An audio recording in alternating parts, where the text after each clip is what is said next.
They are panicking. I'm your host, Steve Van Metre, and thanks for joining me today. Our lead story today, a major economy is on the brink of total collapse, and I want you to see what's going on in this country because the consumer there is in dire shape, and when you start to see the big picture, it'll make perfect sense why policymakers are getting scared. Plus, we're seeing renewed signs that the U.S. economy is running out of money at the worst possible time because we're also seeing signs that the global economy is outright shrinking. Plus, in what will be an ongoing segment, we're going to feature central bankers and the clueless things they say. And if you're wondering what we're doing in New York today, well, the manufacturing sector is slowing down, and that's not a good sign. And for those of you who are following on Facebook with my ongoing story, what's going on with my health and the treatments, be sure to check out. There's a new post. It's on my personal page. It is free. You can go and read it and check it out. If you don't have Facebook, be sure to ask a friend so you too can know what's going on and answers to many of your popular questions that you see in the comments. Let's head over to Bloomberg, where we picked today's story up with the headline, Rite Aid files for bankruptcy as debt load, opioid risk rise. And now you start to think about, bankruptcy, and it's not the end of the world because even in boom times in the economy, you see there are companies or people that file bankruptcy. The reason always is there isn't enough money to pay on all the debt, or if there happens to be enough money, it's not always allocated correctly. But when you see money start to drain out of the system, and that's what we've been making the case that when central bankers invert yield curves and invert money curves, banks tighten lending standards, they stop creating as much new money as they were before, and next thing you know, you don't have enough money to sustain growth and pay on all the debt. And next thing you know, all of a sudden, the wheels of the economy start to fall apart. And this is weird, you think about it, because at this time, what do you see investors doing? They're piling into U.S. equities. They see it as a safe haven. They don't want to touch bonds. They don't want to touch foreign equities. In fact, everybody around the world wants into U.S. equities. But when the downturn happens, what's going on with Rite Aid, you're going to find out is happening with a lot of other companies.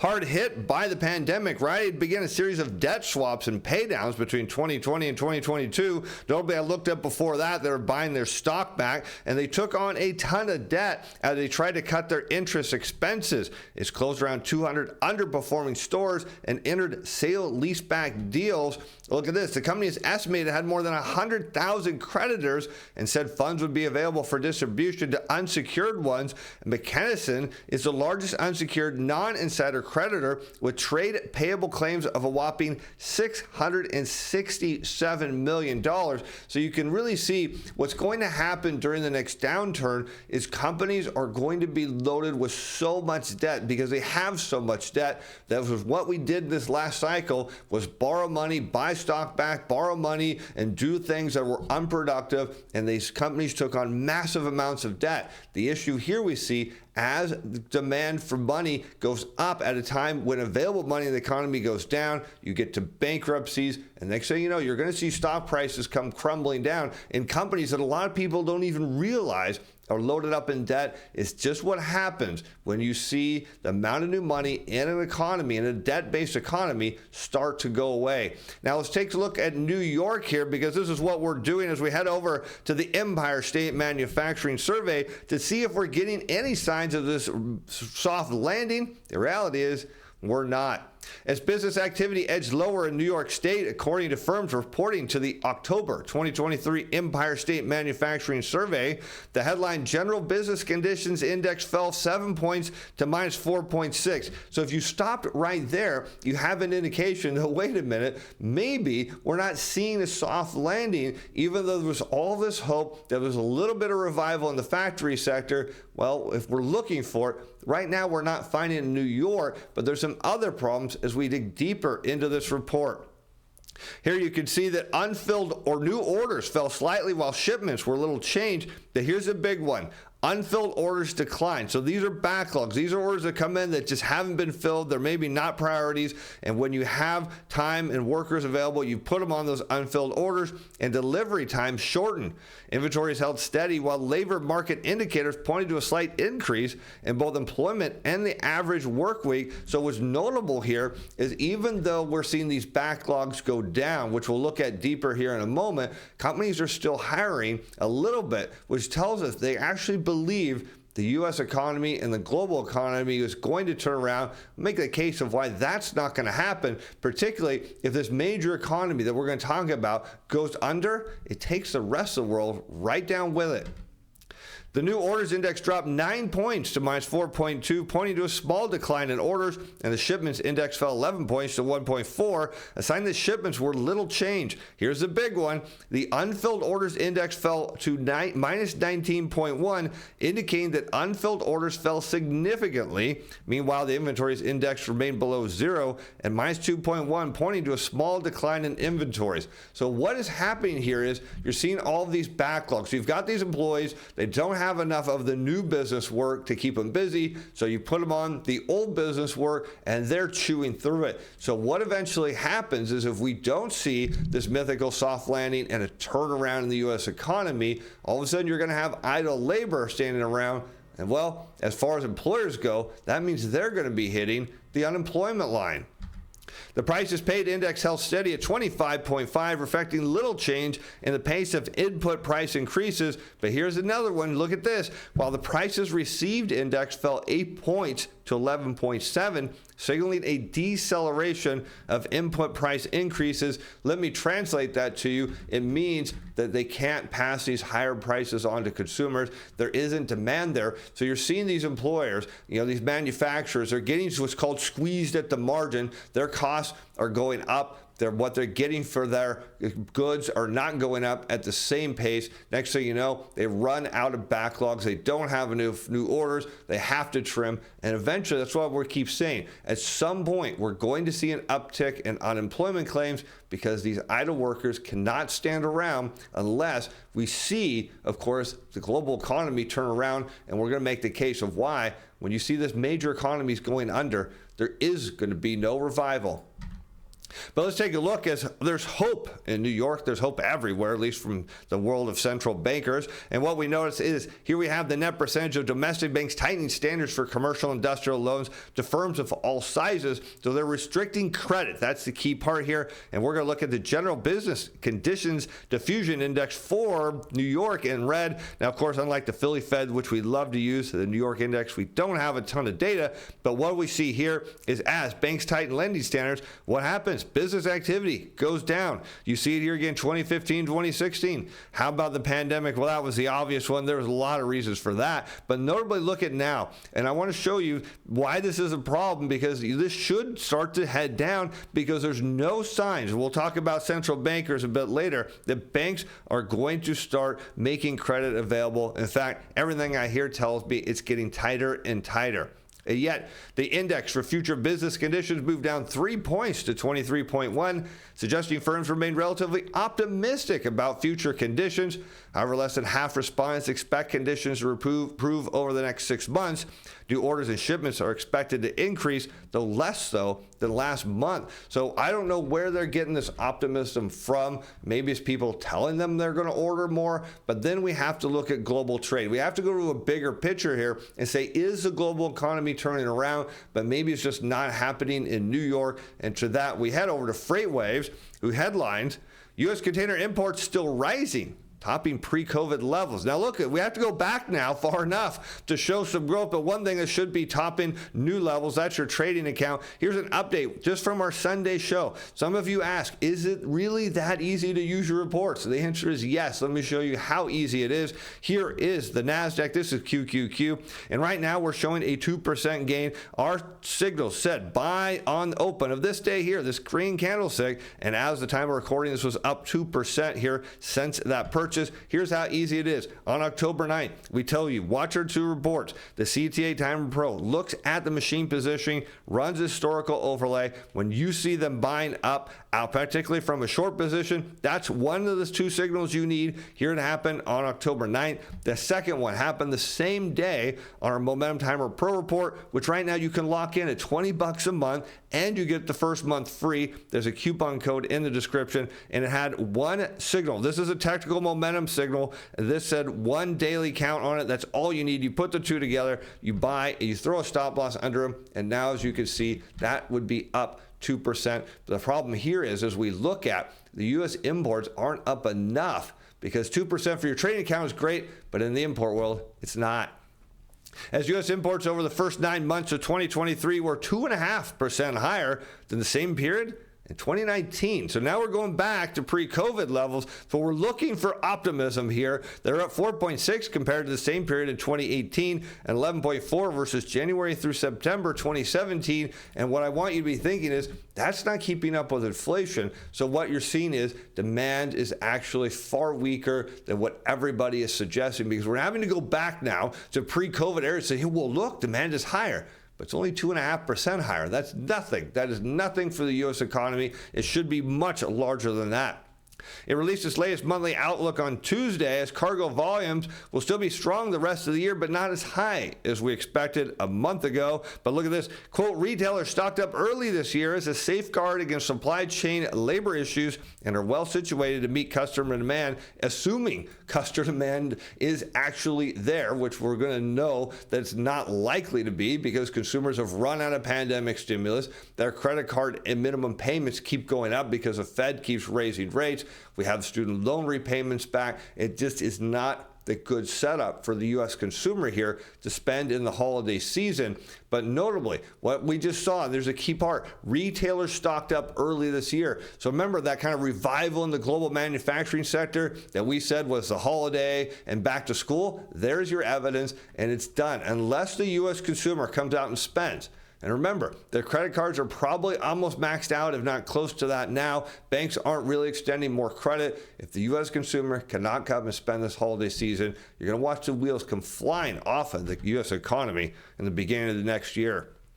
As declining trans-Pacific spot rates likely signal here, here's the evidence that volumes will weaken in the fourth quarter, as predicted by the NRF, as they would seasonally in any normal non-pandemic year. But nevertheless, they're still coming down, because if we were seeing a soft landing and the revival that everyone's predicting, we wouldn't see declining spot rates. As spot rates logged double-digit gains between late June and mid-August, giving container lines hope that a post-boom returns might be less painful. That hope faded as spot rates retreated, and spot rates sank in late August throughout September before stabilizing at lower levels here in October. And now we turn to China, because here is a major economy that just cannot stop. Once you start a downward spiral, you cannot get out of it. Central bankers think you can cut rates a little bit, and governments think you can do a little bit of fiscal stimulus. I want you to think of these large economies like a huge container ship or a large oil tanker that's out in the ocean, and they cut the engines and it keeps going. It's got so much weight and so much momentum. They can't just turn the wheel and flip the thing around. It takes a long time. And that's why once you see these downward spirals begin, there's eventually a reason why central bankers cut rates to new lows, and there's no reaction from the economy, because it's too late. And it's already too late for China, and that's bad news for the global economy. As the PBOC offers most cash support since 2020 as debt sales surge, the question is why they even need to do this? Well, because we told you, their economy is in bad shape. Between them or Germany, one of the two is likely to take the world down. It's probably going to be China, but let's dig a little deeper. The injection of extra cash in the economy will offer a much-needed boost to China's growth, which has been challenged by a lack of demand, there we have it, and a downturn in the property market this year, so consumers aren't out spending. It will also provide lenders with sufficient funding, as Beijing and local governments are set to sell more bonds to finance more stimulus spending as the tax payment season approaches.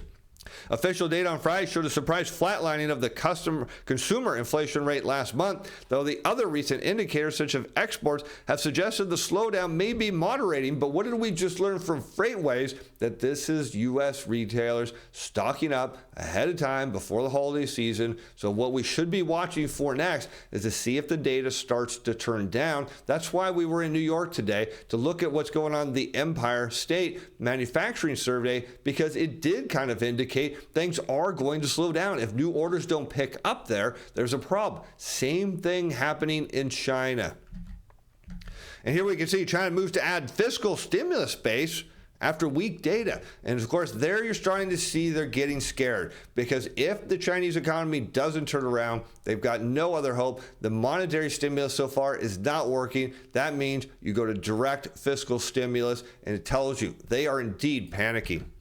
As China's Premier Li Qiang said on Friday, more powerful and effective implementation of economic policy, and that the government will strengthen research toward creating a reserve of potential policies that could be used later. Now, why would we need to do that? If all of this fiscal and monetary stimulus worked, why would we need to create policies to do in the future? It's because they don't know it's going to work. In fact, they're uncertain if it's going to work, and they're scared that it might not work. And if it doesn't, you're going to see the entire Chinese property sector collapse, take their banking system down, and next thing you know, that will spread like wildfire through the global banking system and the global economy. And here we can see the country has laid solid foundation to meet its annual economic targets, which we know it's not going to make unless they revise them lower. And that's why we start to look at this headline: Apple's iPhones off to a disappointing start in China. Because what we care about, and this doesn't matter whether you're in China, the US, or somewhere in Europe, we care about the consumer. We want to see if they're out spending. And now we have evidence, because if the economy is slowing, then the consumers should spend less. If the economy is booming, they're going to borrow and spend more. Let's take a look at what's going on here. As the Twin report marks a potential blow to Apple at a time it's grappling with the weakest smartphone demand in a decade, there's a good sign. Particularly a problem here for Apple, as it's one of the top stocks, and of course, both in the NASDAQ and the S&P 500. If Apple starts to go down, well, they'll probably have to just buy more of their shares back to keep that from happening. But there's a risk, a slowdown hitting one of the world's biggest companies. And here we can see, if the initial estimates are accurate, they represent one of the iPhone's worst debuts in China since around 2018, when local names like Oppo and Vivo began to captivate Asian consumers.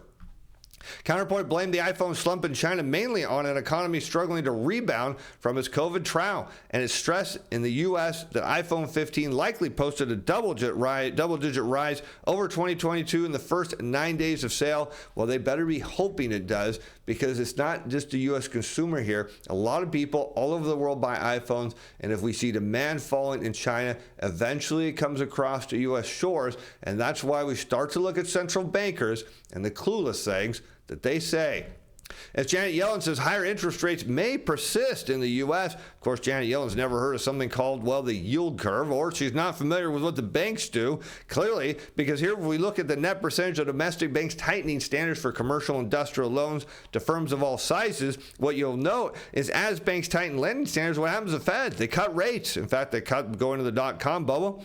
They cut them going into the global financial crisis. They cut them going into the pandemic, when we were just barely seeing banks tighten lending standards. But this time, no way, we're going to keep rates high, cause banks to tighten standards even more, until the global economy just runs out of money and collapses straight on its face. They will be going to zero and figuring out ways to go negative faster than you can imagine. But it's not just Janet Yellen. We have ECB seem to be preserving peak rates until second half of next year. That is, until the ECB goes and visits the German manufacturing sector and realizes it's in a depression. But how about this? In Bank of England's top economist says persistent response is needed on UK inflation, because they got some work to do to get back to the 2% target. Of course, if you understand what the 2% target means, it means they're going to bring economic growth back down. You can see it on this chart. Here is the U.S. real gross domestic product in blue, red, against the U.S. consumer price index in blue, both shown on a year-over-year rate change. And as the U.S. economy slows down, well, lo and behold, eventually inflation comes down. You see that here in the 1990s, the dot-com bubble, global financial crisis, 2015, 2016, reversed a little bit. Inflation came down, but you bring inflation down, you bring growth down. Sure enough, that happened. Well, here we're seeing that tandem response again. We expect to see GDP growth continue to go down, and that means the consumer price index goes down. And how do we know it? Because as unfilled orders are completed. And if new orders don't pick up, eventually the U.S. economy, the output slows down, GDP falls, unemployment rises, and next thing you know, the amount of money in the system dries up, and then you see bankruptcies, delinquencies, you see defaults, and then you're going to see the U.S. small and mid-sized banking system completely collapse. And that means central bankers will have no trouble reaching their 2% target. And that's only if China's economy doesn't go down first. And with that, I'm Steve Van Metre. Thanks for watching. Thanks for being fans. Bye now.